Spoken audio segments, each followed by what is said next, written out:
Good morning, everyone. This is Pat Smith, and welcome to the Commission on Substance Abuse, Mental Health, Business Operations Subcommittee. This call is being recorded, and the meeting will begin momentarily. Madam Chair Hunchofsky, just let us know when you are ready.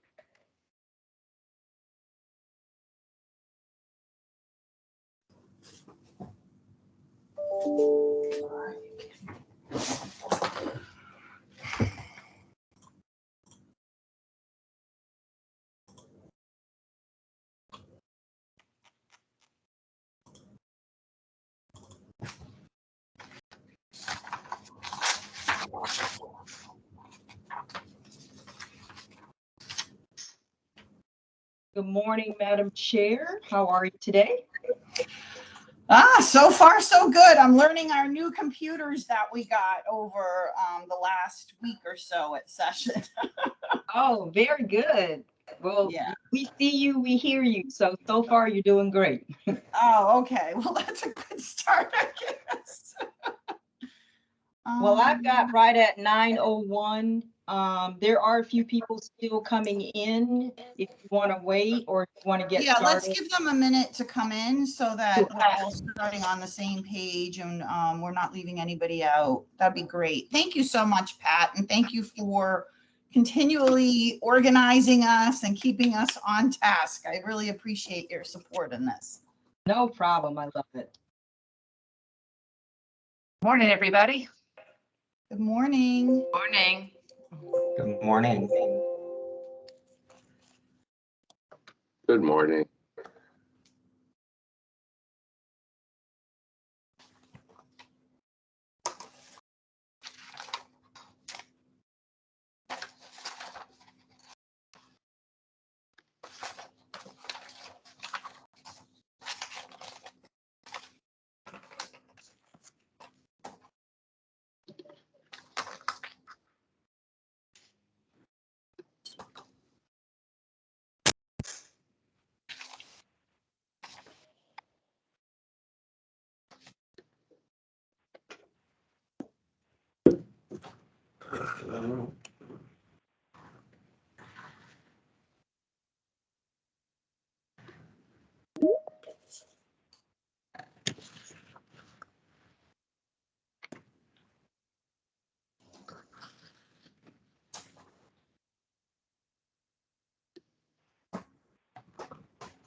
Pat, does it look like we have pretty much everybody here?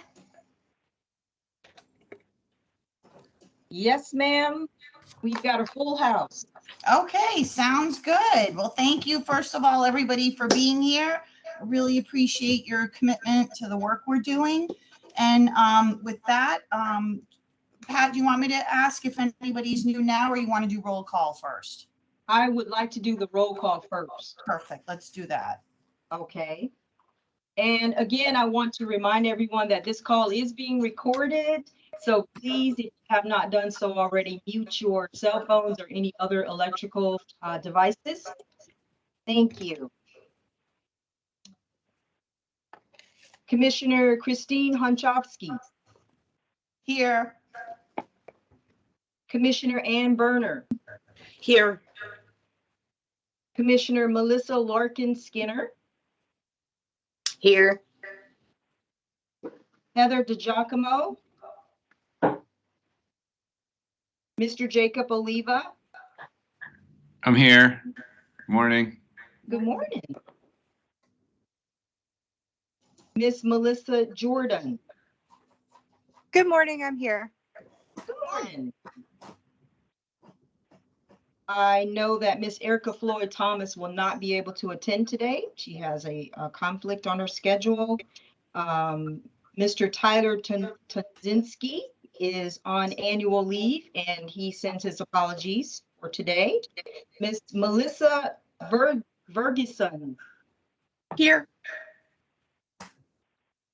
Nico Shea, Good morning, I'm here. good morning. Miss Melanie Brown Woofter, Good morning, I'm here. good morning. Dr. Christine Caulfield, Good morning. I'm here. good morning. Commissioner Claire Reynolds, Here, good morning, everyone. good morning. Commissioner Kelly Gray-Urim, I'm here. Good morning. good morning. Commissioner Wes Evans, I'm here. Good morning. morning. Mr. Jimmers McAuliffe, Good morning, I'm here. good morning. Miss Ann Sutherland, Good morning, I'm here. good morning. Miss Amy McClellan. McClellan. Yeah, McClellan, good morning. I'm here. Thank you. thank you. Miss Carly McLean. It's Carolee McLean, and I'm here. Good Oh, morning. Carolee, thank you so much. I apologize. No worries. I've been called worse. Commissioner Doug Leonardo. Okay, he's not here. Madam Chair, that completes our roll call for today. Thank you very much, Pat. And I know we have a few new members to the subcommittee. If you are a new member, would you quickly introduce yourself so that the rest of the committee members can know who you are? Yes, as I said, my name's Carolee McLean. I'm a licensed clinical social worker, but I'm here as part of the Florida Mental Health Advocacy Coalition and as president of the board of directors for NAMI Marion County. Thank you. Thank you for joining us. Good morning. My name is Amy McClellan, and I live down in Miami-Dade County. I'm the board president of the Key Clubhouse of South Florida and also the vice president of the Florida Mental Health Advocacy Coalition. And I'm a parent of two young adult women who have serious mental health conditions. Thank you very much for being here. Anybody Hi. else? Hi, yes, I'm Ann Sutherland. I'm the regional director in the Central Region for Substance Abuse and Mental Health within the Department of Children and Families. And I'm just here as a department staff support to help take notes and work with the department in comprising information for the report that'll come at the end of this work. Thank you so much, Ann. And I have to say, I want to just thank everybody from DCF. You have all been wonderful in your, just thrown yourselves so into this and have been an amazing support throughout this process. And Secretary has been amazing. And I just want to thank all of you for your work, because I know this is more work, but hopefully the work we do here will lead to a more efficient system and better outcomes for the people we serve. So I just want to thank all of you at DCF very much for the work you do. Did we have anybody else? Sorry. Yes. Hi, good morning. I'm Dr. Christine Caulfield. I was not able to make our first meeting, but I am the CEO of LSF Health Systems, managing entity serving North Central Northeast region. Thank you. Do we have any other new subcommittee members? Okay, well, thank you very much, everybody, for being here. So we had our first meeting on January 19th. We had the minutes. We need to approve those meeting minutes. Do I have a motion to approve those minutes? So moved, Claire Reynolds. Second, Melanie Brown Wolfter.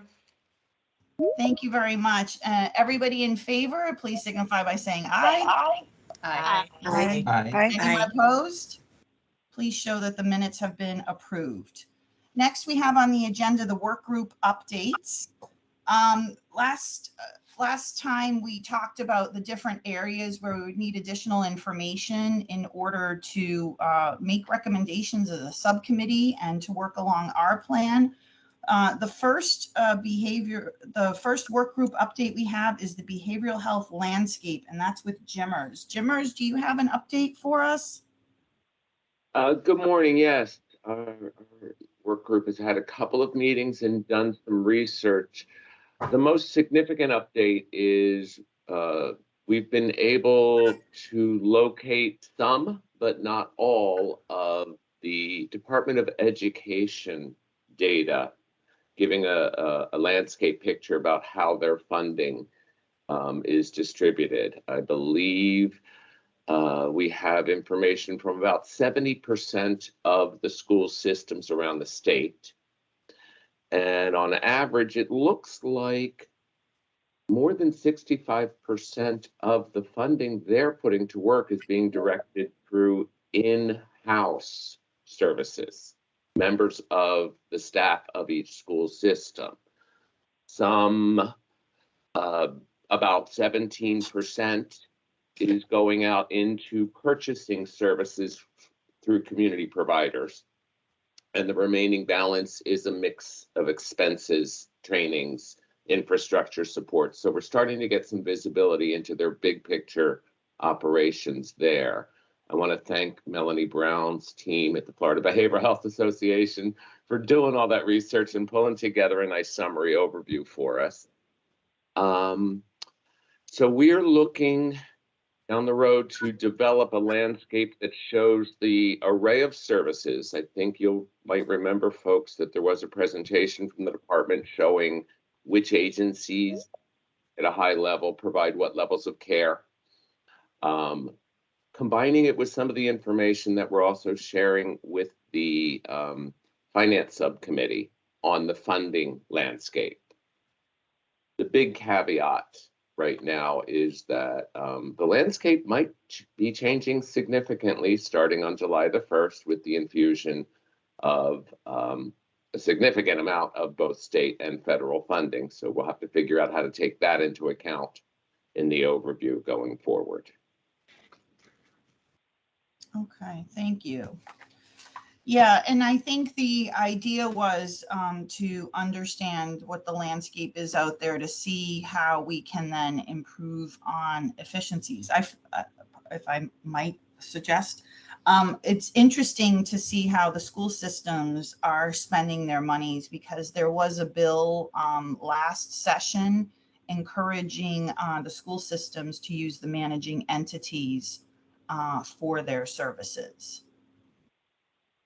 I'm aware that to some extent that's happening, but it does look like the majority of it is school staff funded services. Yeah, okay. Now, Interesting. we do need to confirm some of this with the Department of Education, our interpretation of some 70. Every school system, including the lab schools and the virtual schools, has their own plan. So we need to roll this up and walk it by DOE to make sure that we aren't misinterpreting it. Okay. Okay, and were you able to look at what some of the other states are doing so far? Tyler was leading that effort. I don't have a report from him, I'm sorry to say. Yeah. But we helped him identify states that might be considered a parallel to Florida's model.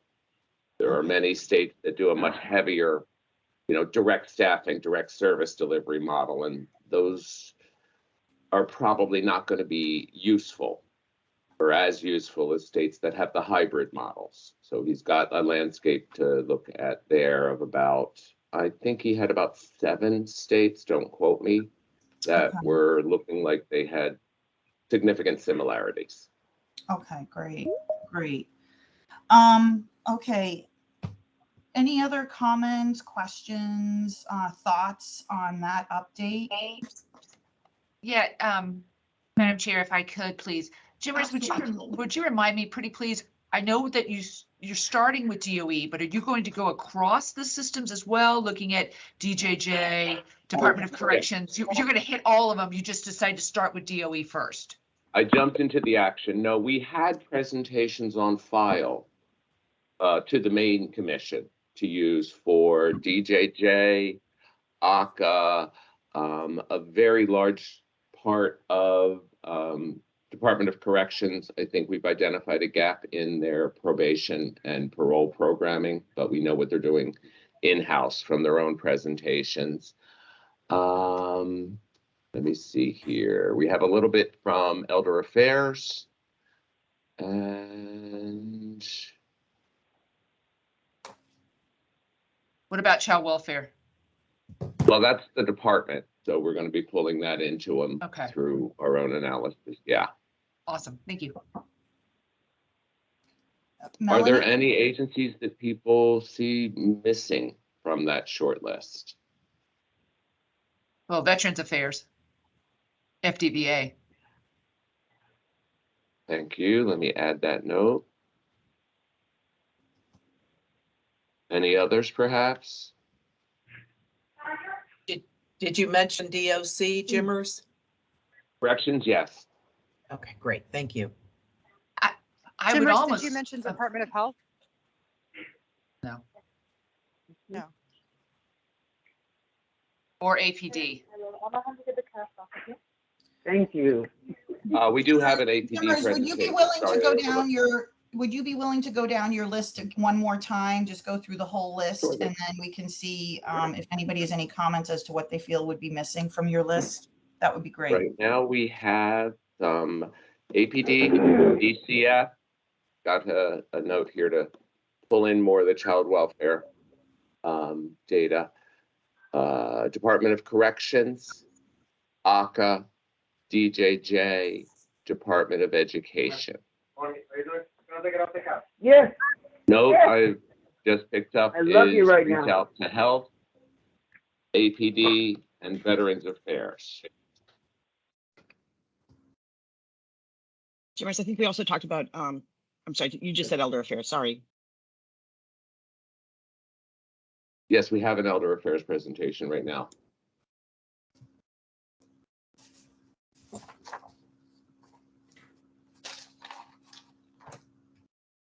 Some of my colleagues here at DCF are also supporting the Finance Subcommittee. And we are making sure that as we collect information for our perspective, we share it to them so that everybody's kind of on the same page. They're looking into a deep dive of funding streams and so forth. Okay, and I have two hands raised. Melanie?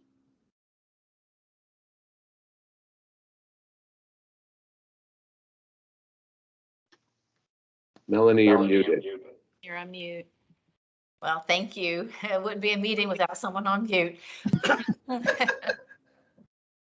I was just gonna go back to, in terms of the overview, we looked at the state agencies and then would look at the programs underneath those agencies. So like child welfare was included in DCF, but we looked to the broader picture and then we would drill down, to particular programs and funding that would be available there. And on the DOE, we looked at the mental health allocation plans that were submitted and posted online.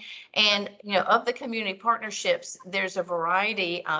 There are community mental health centers, there are substance use agencies, and there's also things like the YMCA and, Children's Home Society and that sort of thing. So it's very tailored to each community, which is a good thing. But, there's also, there's evidence that a lot of the services are in-house with school counselors, that kind of thing to be on site, with the children. So. Thank you. And then I have Karali. Carolee, yes. Karali, sorry.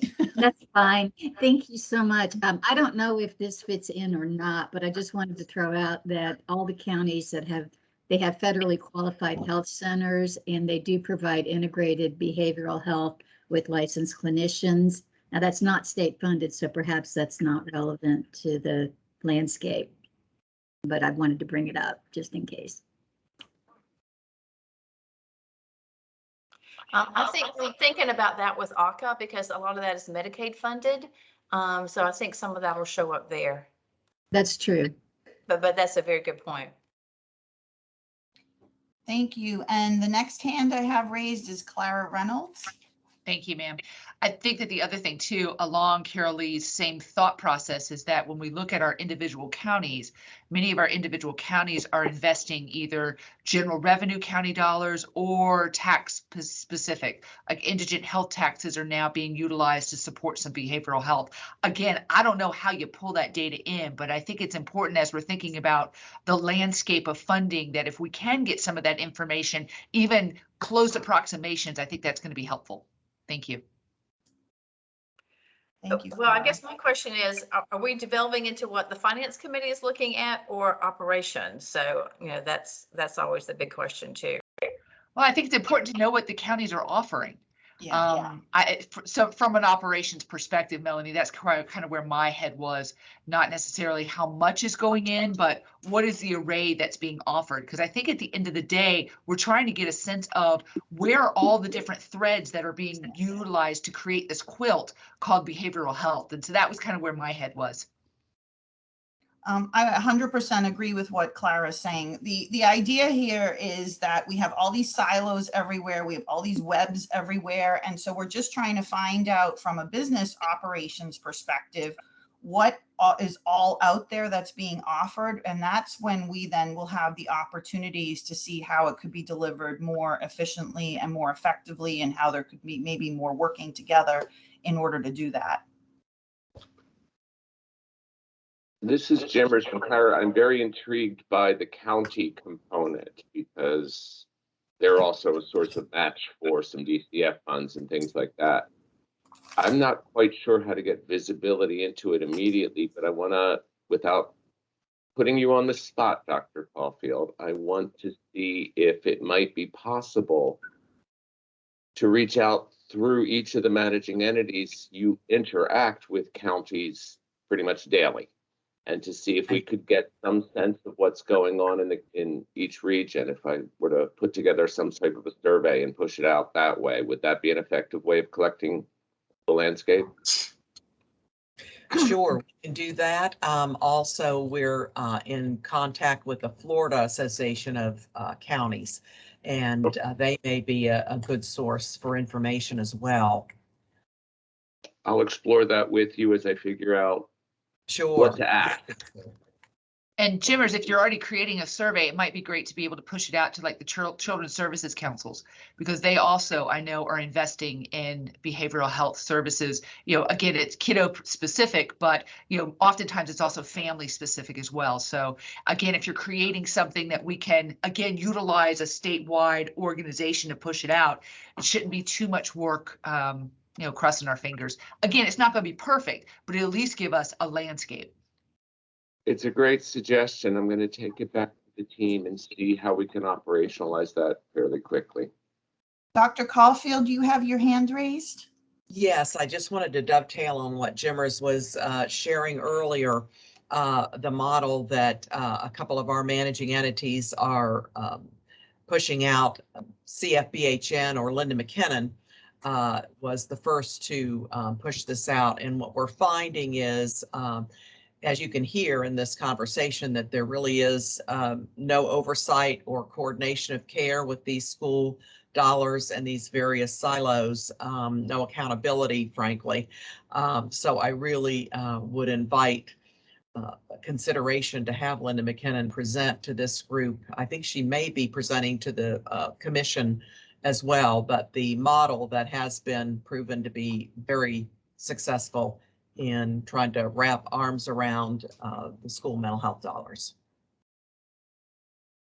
Thank you very much for that. Okay, any other updates? I know Erica and Tyler are not here today, so I don't believe we will be getting updates from them unless there's somebody who's part of those work groups that would like to give us an update.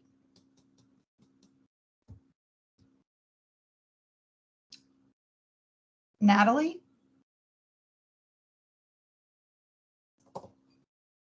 Thank you. Can you hear me? I'm in a doctor's office. So that's the reason why I have a mask on.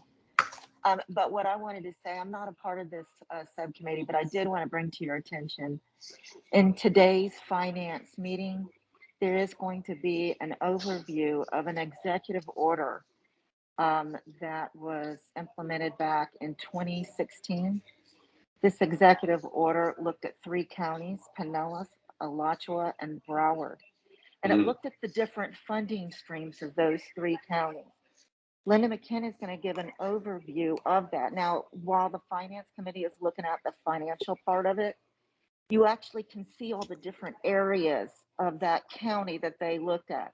And we're talking about all of the different departments, but then you're going local too as well, when it's schools, counties, cities, and so on. So you'll see that they're going to see that spreadsheet, or she'll review that spreadsheet and discuss all the different funding streams and areas, so that you're looking at the area part of it, the service part of it. We're looking at the financial part of it, but still, it's a real good foundation to look at. Thank you for that, Natalie. So Pat, perhaps we could get the information as well as the link to that recorded meeting for those who might want to attend as a guest, or for those who just want to review it afterward, so that we have an opportunity to look at that as well. Yes, Madam Chair, all of our meetings are recorded and they are placed on the commission webpage. Okay. So this meeting and the other ones will also be posted. Give us at least 3 days to get that information out there, but we will have it posted on the webpage for anyone that's not present, and they can watch and listen later if they like. Thank you very much, Pat. And perhaps we could also send out an email to the whole subcommittee, so that the members who are not here today are also aware that that information will be available to them. And it might be something that they would also, it would be helpful for them to review. Thank you, Natalie, for bringing that to our attention. I appreciate that. We don't want to be creating our own silos in the process. Oh. Okay, any other work group updates? I don't see any other hands, so we'll go on to group discussion is next on our agenda. Any topics members want to share with the group? Any updates, any thoughts, any questions? Clara Reynolds. Yes, pretty please. And we talked about this at the January meeting, so I'm probably looking to Pat. You know, we've got these 3 subcommittees, but my understanding is that only one commissioner can serve on a subcommittee because of sunshine related impacts. And so I just want to make sure that for all 3 of the subcommittee, well, I'm guessing all 3 of them already have them, but for other commissioners, if there's any other way that we can assist in this process, I would just love to know how. So thank you. We would have to publicly notice those meetings and to make sure that we are in compliance with the sunshine law. So if there are commissioners, more than one that would like to participate in another meeting outside of your regular subcommittee meeting that's scheduled, it would have to be public notice. And then we would actually have to get the approval of all of this from our chairman, Bill Promell, because he needs to be in agreement with this. And it makes everybody's jobs like really hard. Absolutely. And I'm not suggesting that at all. I'm just saying if there's other opportunities for those of us who are not a part of those subcommittees, I'm just offering to do any legwork or anything that might need to be, busy work, anything else that might need to be done. And as long as the subcommittees or any of the commissioners that are members of the full commission go through me, use me as a liaison to push out information to everyone, that will work as well. Yeah, and just to be clear, all our subcommittee meetings and our large commission meeting, they are all noticed according to the sunshine laws. They're all recorded. So anyone is able to attend any of those meetings at any time because they are all public meetings. You may not be assigned to that subcommittee, but anyone can attend as a guest because they are open, subject to sunshine meetings. So thank you for that. Next hand raise I see is Ann Berner. Thank you, Chair. Pat, just a question for you. On the commission website, the meetings are all posted in the past. So where do you post the meetings that are coming up? Like today's meeting?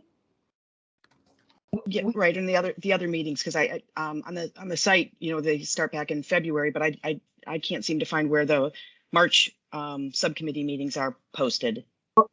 Okay, this is the March meeting today, March 16th. Right. Yep. So where's the finance? Where do you post the finance committee? Yeah, finance committee will be in finance. We have a section for the full commission meetings.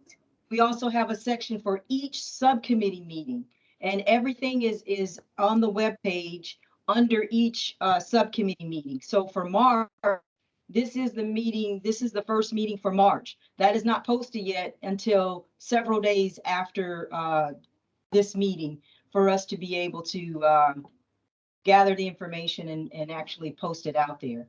Did I answer your question? No. Oh. So the subcommittee members are posted. I was just wondering if they're posted someplace else, because there's not, if I want to say attend the finance committee and just listen in and not wait for it to be posted in a few days, how would I know where to find it? And everyone, the department has a central public events and meetings calendar. I'm sticking the link to that into the chat box. It is all the public meetings that are scheduled for the department, so you'd have to kind of look through it. But if you open today's, you will see links to each of the finance subcommittee meetings on it. Okay, thanks, Jimmers. And in addition, Commissioner Berner, what I will do is I will start moving forward after this meeting, inviting everyone on all subcommittees as well as the full commission to all of the meetings, not just your particular subcommittee. That way we're all on the same page. We're all invited. We all know if you want to attend one or the other, you can. And I've been doing that along the way with different individuals by request. But moving forward, to your point, yes, ma'am, we'll make sure we do that. And I think if I might just add on to that, on the main page for the Commission on Mental Health and Substance Abuse, under commission meetings, it says to view upcoming meetings and previous meeting minutes, and then it directs you to a page.